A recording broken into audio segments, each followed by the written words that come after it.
Hey, bienvenue dans cette troisième et dernière partie de mon vlog au Mexique. Dans la première partie, on a exploré Mexico City, la capitale.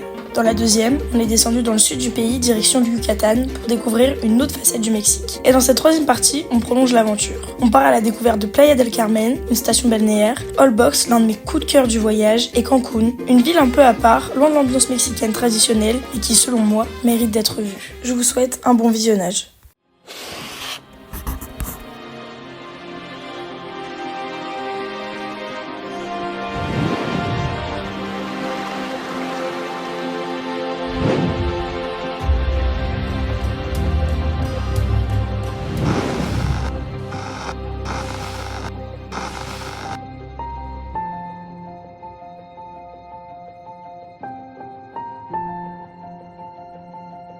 Je mesure grave la chance que j'ai. Je sais pas, le lieu il est trop beau, le coucher de soleil, voir des crocodiles, des flamants roses. C'est incroyable. Coucou! Je vais aller voir comment ça se passe dans cette résidence parce qu'apparemment il y a une piscine. J'ai 10 minutes pour voir ça et après on s'en va. Parce que du coup le programme de la journée c'est qu'on va à la plage de Akumal pour essayer d'aller nager avec les tortues. On espère que le temps sera avec nous. Stylé. Pourquoi on n'a pas été voir ça avant?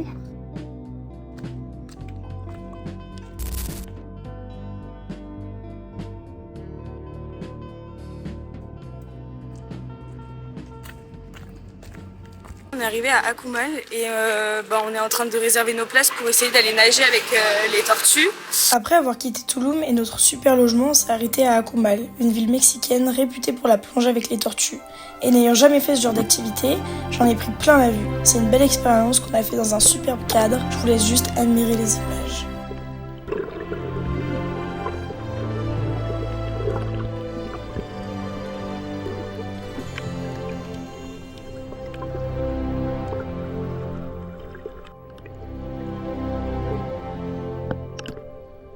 Les gars, on vient de finir cette expérience, c'était dingue. En fait, elle nous a dit, vous allez peut-être voir des tortues, calamars, raies. Elle nous a dit plus ou moins. Donc on s'est dit, bon, à tout moment, on va être un peu déçus. On a tout vu. On vit notre meilleure vie. Dis-toi qu'on est en octobre au Mexique à voir nager avec des tortues. Ouais, c'était fou, hein. C'est unique, hein. Et pour le prix que c'est génial. Je pensais pas qu'on allait tous les voir. On a vu les raies, les poissons, les tortues. On a vu quoi? Le calamar. Il faut apprendre à apprécier les moments comme ça. Ouais. Et donc, c'est pour ça que là, on profite et qu'on se dit qu'on a de la chance. Vraiment, on a trop de chance d'être là.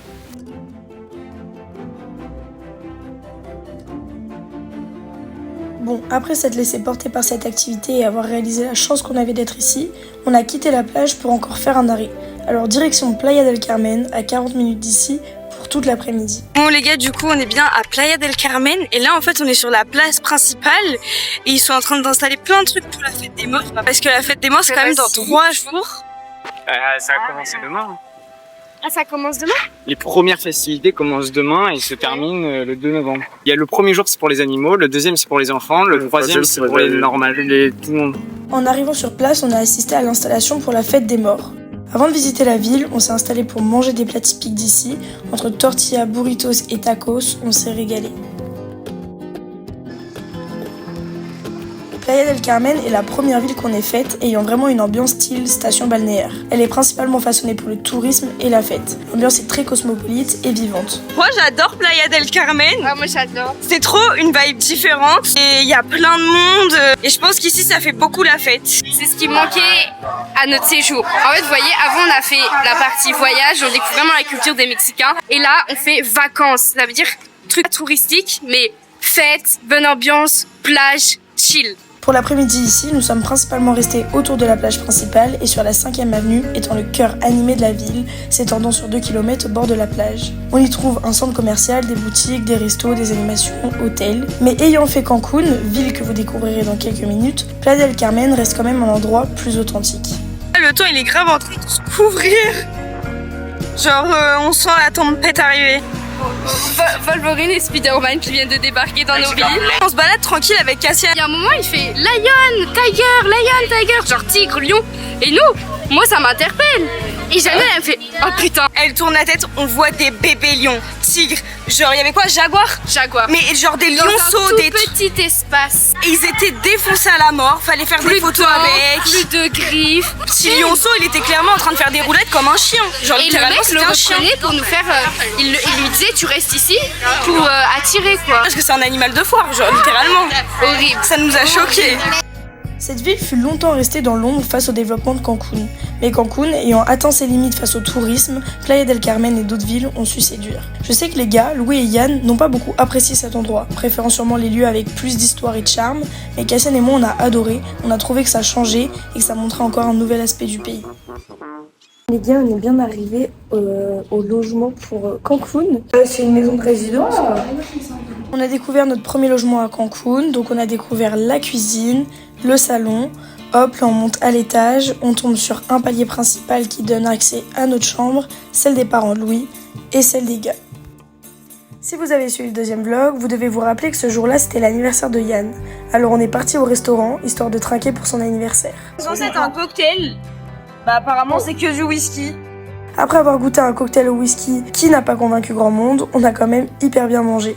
Les plats étaient copieux, on s'est vraiment fait plaisir, on a passé un bon moment et tous les serveurs se sont réunis à la fin pour souhaiter un joyeux anniversaire à notre chère Yann.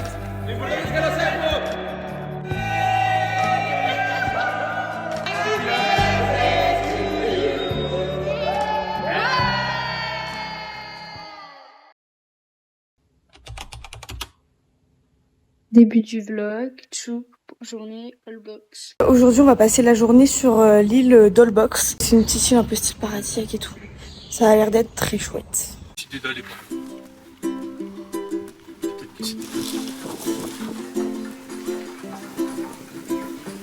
Y ahora vamos a cantar para ustedes algo bonito, algo de acá de México con todo el corazón. Esperamos que les guste esta canción. Estoy atrapado, no tengo salida entre lo real y mis fantasías. Su besticio velo. Y ahí, juntitos los dos, cerquita de Dios. À savoir que la journée d'Holbox était celle qui me hypait le plus. J'en avais entendu que du bien et j'avais regardé à quoi ressemblaient les paysages et normalement, j'étais censée adorer. Seul petit, en arrivant sur place, on a constaté que les routes de sable étaient inondées. Les routes, c'est la misère. En fait il a plu là il y a pas longtemps. Sauf que les routes c'est censé être du sable, donc pluie plus sable égale caca boudin. Ah, elle nous dit qu'on peut.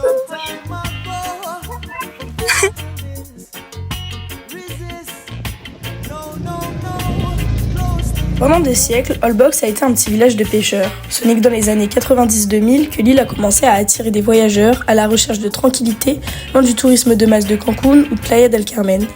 On s'en coupait du monde, les routes goudronnées n'existent pas, seulement le sable, ce qui exclut l'existence des voitures. Ici les déplacements sont à pied, à vélo ou en voiturette de golf.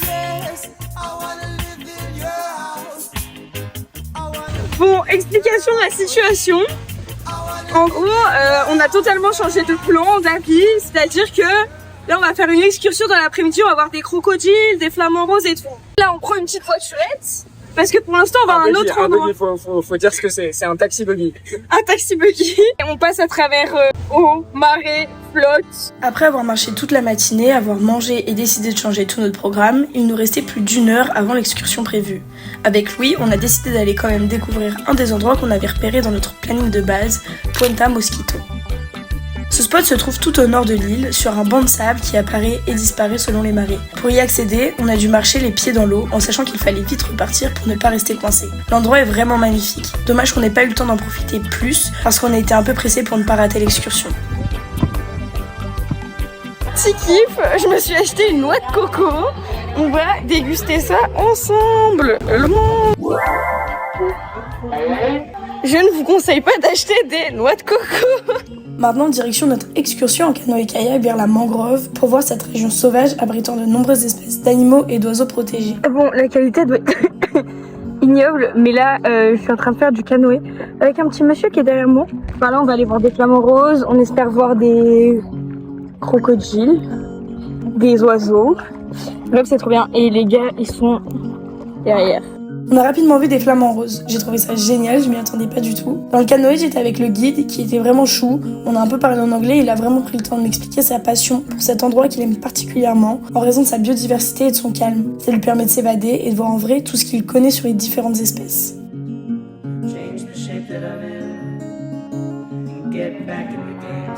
Bon, le mec il nous donne plein d'infos. Là on vient de voir un crocodile. Sauf qu'en fait un crocodile ça ressemble à une branche, le truc qui se met dans les branches. On le voit pas non plus de ouf. L'environnement il est trop beau. On voit plein de petits trucs. Et puis même c'est dans leur état naturel, c'est trop chouette. Il nous racontait plein de trucs. Il dit que les crocodiles c'est une légende et que ça attaque pas vraiment les humains. Les flamants roses, c'est pas la période où ils sont le plus là. Ils sont plus là vers septembre. Ils partent après. Puisque ici c'est grave un endroit de migration. Les gars, on vient de revoir 2 petits, mais en fait, ça va tellement vite.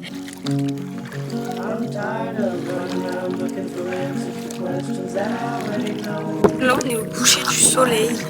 C'est trop beau. Je fais des trucs comme ça au Mexique et je me suis grave la chance que j'ai. Je sais pas, le lieu il est trop beau, le coucher de soleil, voir des crocodiles, des flamants roses.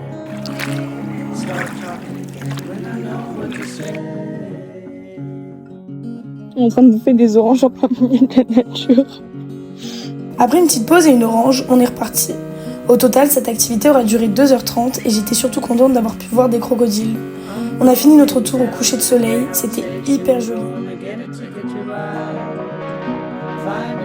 Très agréable, ensoleillé, animalier, sportif en plus, enfin sauf pour Daniel. On est pouilleux, ça se voit je pense. Regardez juste l'état de ma jupe. Après cette activité, on a décidé d'aller se poser sur la plage avant de reprendre notre bateau.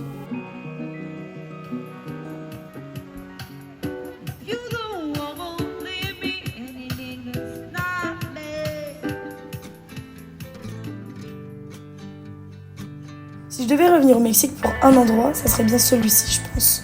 On est dans une ambiance à la Outer Banks, avec un style de vie loin du nôtre. À ce moment de la journée, je me rappelle, j'avais dit à Louis, je sais que plus tard, en parlant de mon voyage, je repenserai à ce moment en me disant que c'était l'un des meilleurs. Et j'avais raison. On a même regretté de ne pas avoir pris une nuit ici en plus, parce qu'il y avait encore tellement de choses à voir, et on aurait peut-être un peu mieux profité.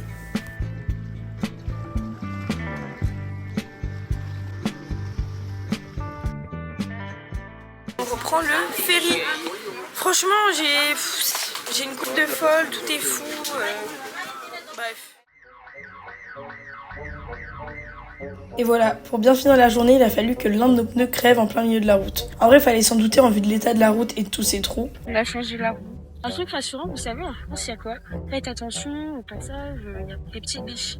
Au Mexique, c'est pas ça. Faites attention au passage, il y a des pumas. Après un peu d'attente, on a repris notre trajet pour retrouver notre logement à Cancun.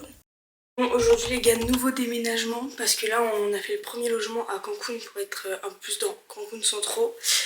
Mais là du coup on va vers la zone hôtelière de Cancun, c'est là où se passe toute la fête, où il y a les plages, où ça bouge. Et ce soir, on va faire une soirée les gars. On a payé cher pour cette soirée. Non mais en fait genre juste un petit côté américain qui me fait plaisir. Moi aussi. On a enfin trouvé la plage. C'est sûr, on est bien arrivé à Cancun. Genre juste regardez. Et nous voilà à Cancun, l'un des lieux les moins ressemblants à la culture mexicaine. L'ambiance est très à l'américaine et d'ailleurs c'est rempli d'américains. Cancun c'est excentrique, c'est le show, l'artifice. C'est ici que se passent les gros spring break en mars, qu'il y a des grosses plages avec des personnes qui ressemblent à ce qu'on peut voir par exemple en télé-réalité. Et pourtant il y a moins de 60 ans, Cancun était presque un village désert avec seulement quelques pêcheurs et beaucoup de jungle. C'est que dans les années 70 que le gouvernement mexicain a lancé un grand projet, celui de transformer cette zone en station balnéaire, et tout y a été pensé pour les touristes. Le pari a été réussi.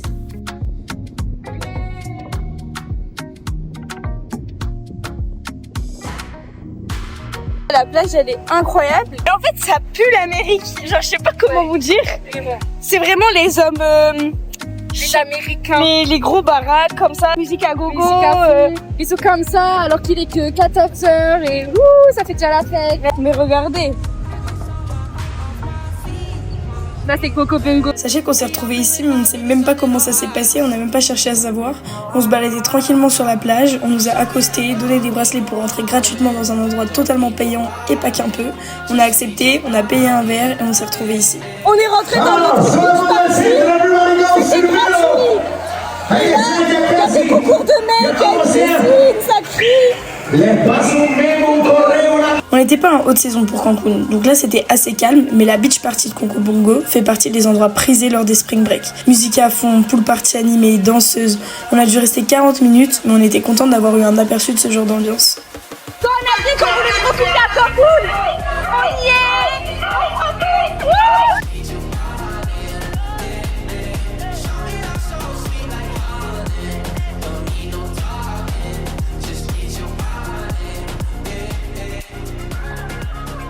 Là, je finis Topipo. Là, on va découvrir notre logement.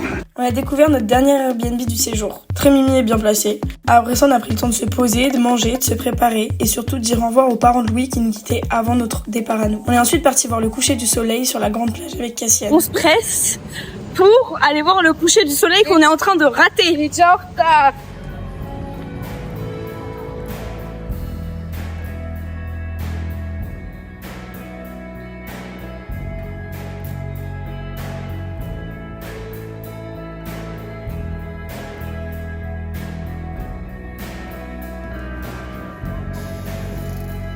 Pas vu de coucher de soleil, mais on a fait des photos un peu mimi, je crois. Faut qu'on regarde ça plus précisément, mais ça va.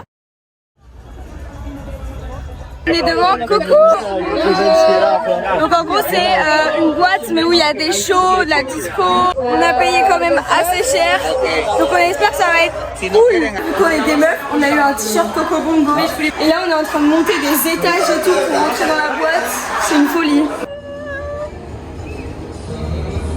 Dès qu'on entre dans le club de Coco Bongo, on comprend vite que ce n'est pas une boîte de nuit comme les autres. Faut être prêt à vivre une vraie expérience. C'est un mélange entre spectacle, ambiance disco, danse et performance acrobatique. Tout est pensé pour capter ton attention. La musique envoie, les danseurs surgissent de partout, les animateurs enflamment la salle, on ne sait même plus où regarder et les yeux sont tout le temps rivés sur quelque chose.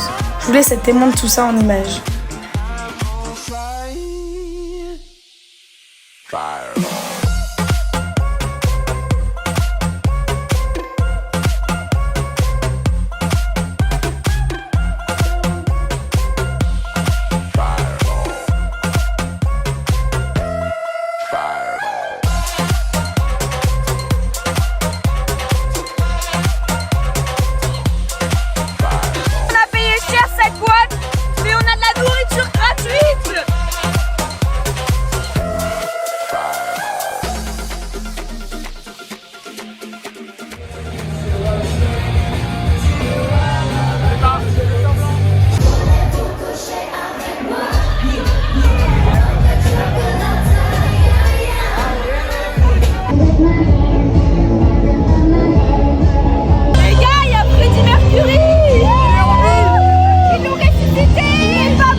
Voilà, Coco Bongo c'est ça, une soirée un peu chère, mais qui offre un vrai show à l'américaine, extravagant, fou, sans pause, où tout est fait pour t'en mettre plein la vue. Et le gros plus dans tout ça, c'est la nourriture et l'alcool à volonté toute la soirée. C'était vraiment déjanté, et c'est ça qui fait plaisir quand on voyage, voir des choses si différentes. Bref, c'était hyper cool à vivre. Vlog matinal. Ce matin, on s'est réveillé méga tôt pour aller voir le lever du soleil.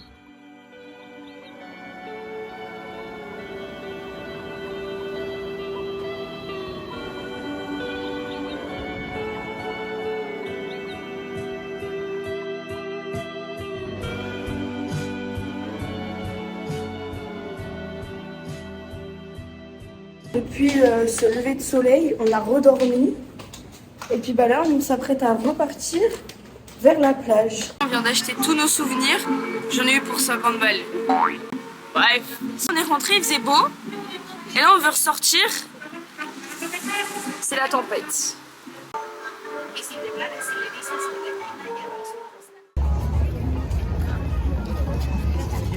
imaginez bien qu'avec la pluie, on n'a pas fait grand chose.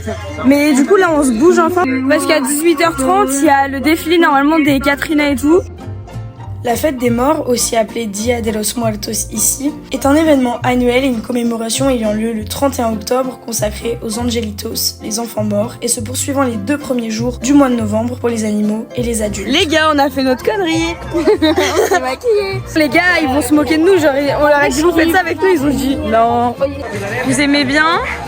Oui, c'est joli.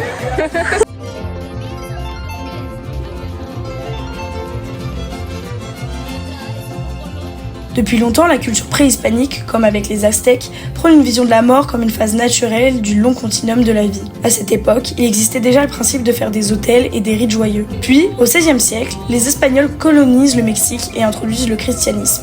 Ils imposent les fêtes comme la Toussaint et le jour des morts. Au lieu d'effacer les croyances indigènes, les 2 systèmes religieux fusionnent peu à peu. Cela a donc donné une fête à la fois chrétienne et indigène qui honore les morts de manière joyeuse, symbolique et visuelle, donnant la fête des morts comme on la connaît actuellement.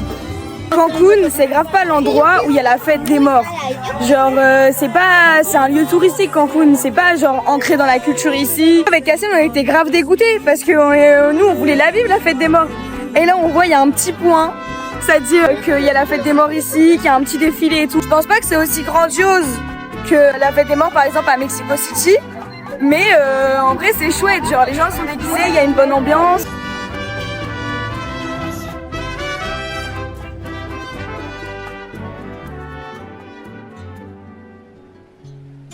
Pour instrumentaliser tout ça, il existe la pièce maîtresse qui est l'autel.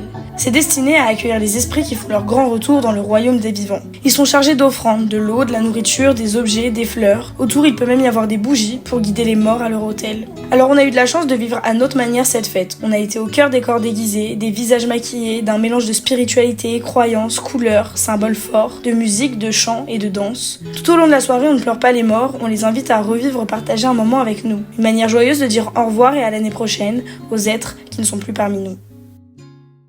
Bonjour, bonjour. Aujourd'hui, c'est la dernière journée des vacances.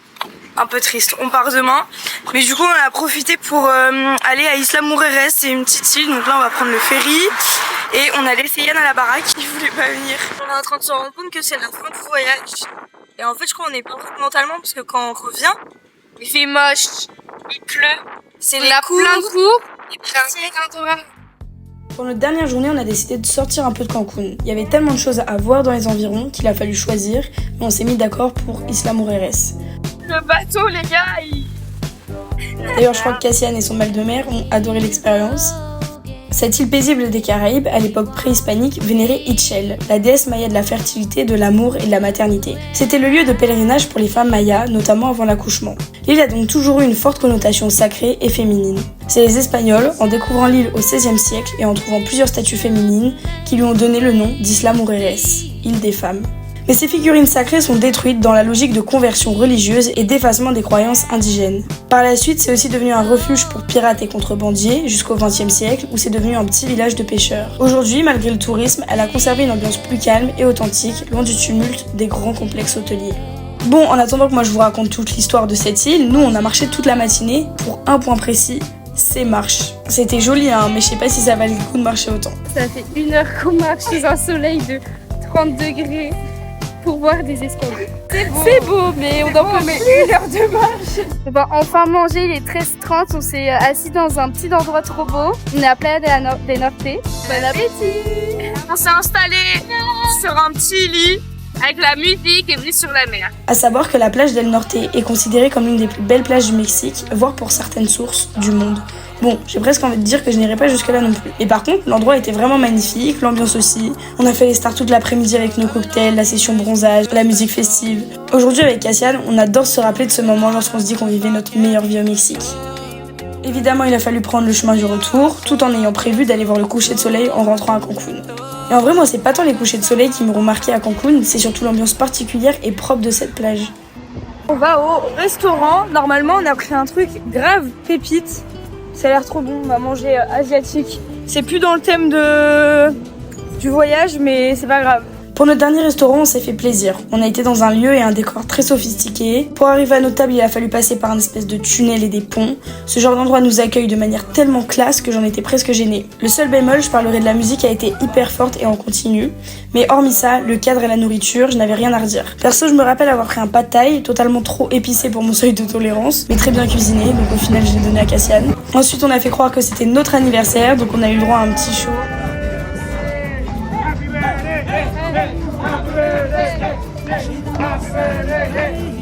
Happy birthday et pas toi. Les gars, on a pris un Uber, sauf que en face de chez nous, il y a un big hôtel Grand Palace et Genre 5 étoiles qui coûtent super cher. voilà, sauf que en gros on a pris un Uber et c'était plus pratique de dire que on était là. Je sais pas c'est quoi l'adresse, je connais que cet hôtel, j'ai mis cet hôtel. Sauf que du coup trop la honte, il nous a déposé genre devant et là on doit faire demi-tour parce qu'on habite pas là. Nous on habite, vous voyez les petits bâtiments boui là-bas, on habite là. Déjà que le resto, il a pris toute mon âme, il a pris tout mon argent, j'ai plus d'argent, j'ai plus rien. Je l'ai dans 2 jours, 110 €. 50 € de souvenir, 60 € de restaurant. Chez les ploucs, chez les riches. Bon, on s'est levé à 8h parce que notre vol était censé être à 13h, du coup il fallait partir d'ici à 10h. Au final, on se réveille et on voit que le vol est retardé et qu'on part qu'à 16h. Bon, ce matin-là, on était un peu dans le rush. J'ai pas tellement filmé, mais on a appris que notre vol était retardé. Je suis allée me poser au Starbucks pour lire et écrire. J'ai rejoint Cassiane 20 minutes à la plage. Je vais revoir la plage.